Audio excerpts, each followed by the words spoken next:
Hello, examiner. My name is Wang Yinan. The topic of my report is the predictive analysis of Wanda Commercial Management Group's profits in China.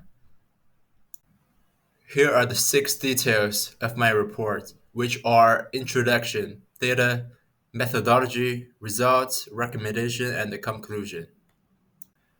The first part is introduction. This paper uses Wanda Commercial Management Group as a case study to forecast the change of the net profits during transitioning to a light assets model in response to the challenges faced by China's commercial real estate sector. Through analysis of Wanda annual reports using eViews software, the study identifies issues with the traditional heavy assets model, assesses the feasibility of the transformation, and analyzes profit changes during the transition, ultimately offering recommendations for improving financial strategies and asset allocation. The second part is data, which is the foundation of this report. The first element is data source. The data utilized in the study is derived from the official financial statements of Wanda Commercial Management Group, as disclosed on their corporate websites.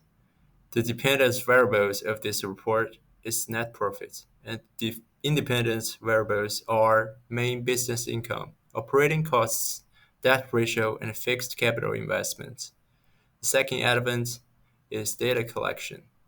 As the primary focus of this analysis is on net profit, meticulous attention is given to gathering data points pertinent to this key financial metric. By manually extracting data from one annual reports, researchers ensure the accuracy and the relevance of their collected data, aligning closely with the research objectives. Through this manual data collection process, researchers can verify the accuracy of the data points extracted, minimizing the risk of errors or inconsistencies.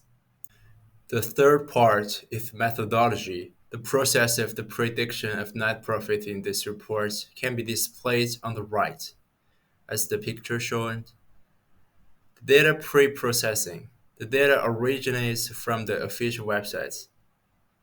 I utilize the Power BI and Excel to refine the data formats and present it in a yearly time series format.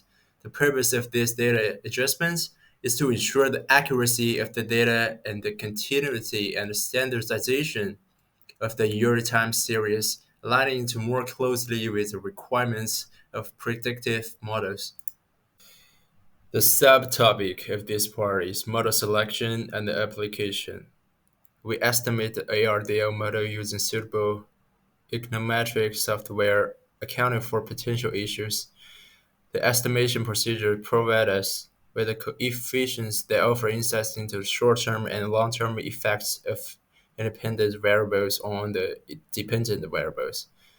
There are two elements I must emphasize. One of these is linearizing relationships, transforming both independent and dependent variables into logarithmic form helps to convert nonlinear relationship into linear ones, simplifying the ARDL model and making it easier to understand and interpret.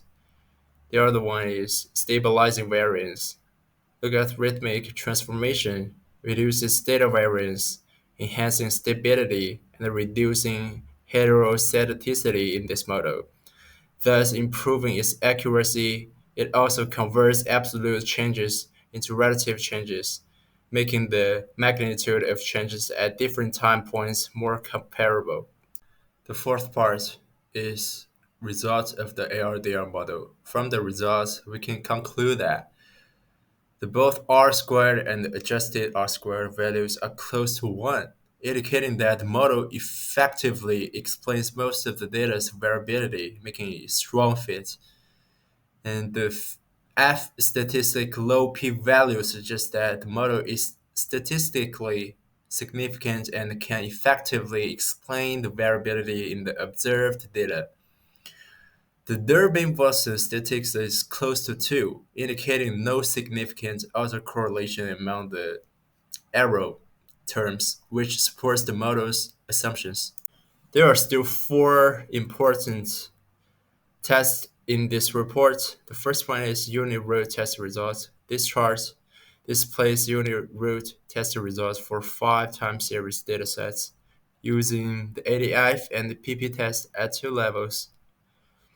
The ADI test shows that all datasets fail to reject the null hypothesis is at the level, indicating the presence of a unit row. However, at the first differences, except for ln MBI and ln DR, other datasets reject the null hypothesis at the 1% significance level. Similarly, in the PP test, except for long MBI and long DR, other datasets suggest stationarity at the 1% significance level. The second test I'm going to present is about the co-integration test results. The best co-integration test results indicate a significant co-integration in the datasets. The F statistic of 217 far exceeds the critical values at all significance level, 10%, 5%, 2.5%, even 1%, allowing us reject the null hypothesis of no co-integration. Critical values for 10 and 11 help determine the significance at 1% significance level. Critical values are 4.28 and 5.4. And since the F statistic surpasses this, it confirms co-integration. This finding is crucial for understanding long-term relationships between variables and supports further time series analysis. The third part is error correlation model. The model exhibits excellent fit with an adjusted R square of 0.995611, indicating it explains 99.56% of the variance. The residuals are low with the sum of square residuals at 0.002286, highlighting high prediction accuracy. Furthermore, the autocorrelation value of 0.3124 indicates minimal serial correlation in residuals. These findings underscore the model's reliability in elucidating the long-term relationships between net profits and variables like debt ratio, fixed capital investment, etc. The last test I'm going to present is the long run and marginal effects analysis, which is the subtopic of our radial correlation model. The above analysis results shows the long-term impact and the marginal effects of different independent variables on line net profits. Each variable's coefficient indicates its direct impact on net profits, while the marginal effect represents the slight impacts on net profits when the variable changes, holding other factors constant. Among these, main business income has the greatest impact on net profits, followed by operating cost, debt ratio, and fixed capital investments. The last section of this presentation is recommendation and conclusion. For recommendations, there are some room for the improvement of five aspects, which are balanced debt management, strategic asset investment, operational efficiency, cost optimization, continuous monitoring, and risk management. For conclusion, the application of ARDL model has provided comprehensive insights into the financial dynamics of the Wanda Commercial Management Group.